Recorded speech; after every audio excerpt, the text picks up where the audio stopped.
This isn't a backlot. The ship that played Jack Aubrey's HMS Surprise is tied up in San Diego Bay, still wearing the lines that convinced moviegoers they'd fallen into 1805. The waterfront signage is a reminder that this prop now serves the real US Navy community.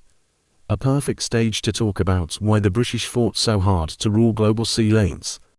All these against the backdrop of the wars against Napoleon's France. Underneath the fresh paint is HMS Rose, a Nova Scotia built replica launched in 1970. Fox bought her in 2001, reshaped the stern, ripped off tourist deckhouses, and added a double wheel plus 9-pounder batteries to match Admiralty plans. This rescued bowsprit belonged to the lumber schooner Forester. This is proof that Surprise carries layered histories, colonial timber trade, a 1960s sail trainer, and Hollywood's need for authenticity. Climb aboard and you feel the movie set edits. Widened gangways for camera rigs, yet still narrow enough to sell the claustrophobia of a 24-gun frigate hunting a faster foe around Cape Horn.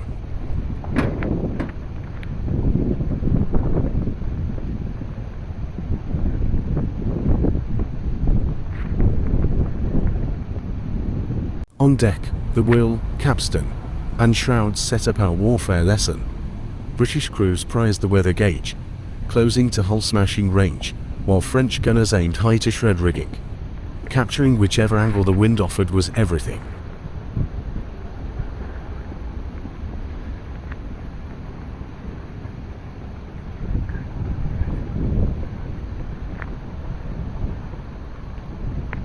Carronades and long guns angle out of the ports here. In the film, Aubrey's plan to stand off and fire versus close and board mirrors real doctrine shots. Brutal barrages followed by Marines swarming the enemy waist.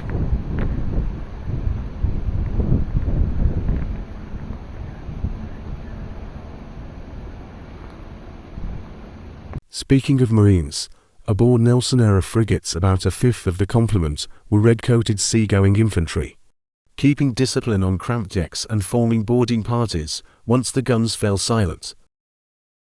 The captain's cabin exhibit shows why Aubrey quotes Horatio Nelson throughout the movie. Royal Navy skippers lived comparatively well but were expected to lead from the weather rail, not from a distant Admiralty office. Camera-ready details, the silverware, navigation tools, the double wheel. These were all refitted so Russell Crowe could reenact Nelson's Band of Brothers leadership style in believable spaces.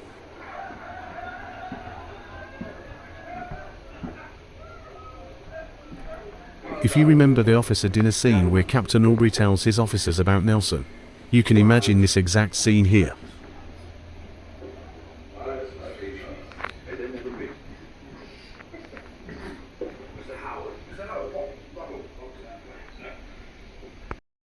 Battle was splinter warfare. Surgeons set bones, cut off limbs, and fought infection without anesthetic, which is why the film lingers on Dr. Maturin's operating table. Let's now descend into the depths of the ship.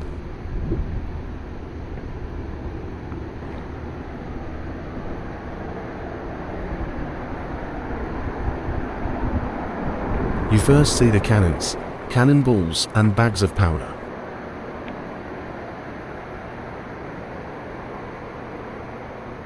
Cannon loading, aiming and firing was a team effort, and British sailors were trained well in that art.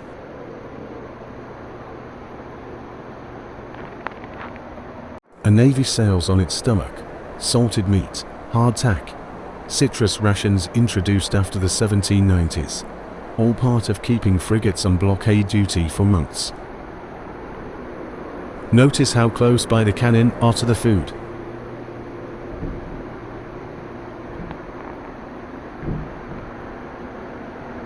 This would have been the sailors' mess.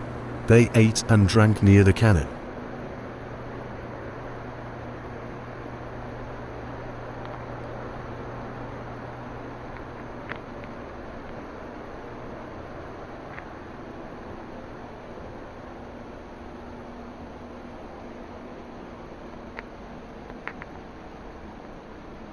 This is the galley, where food was cooked.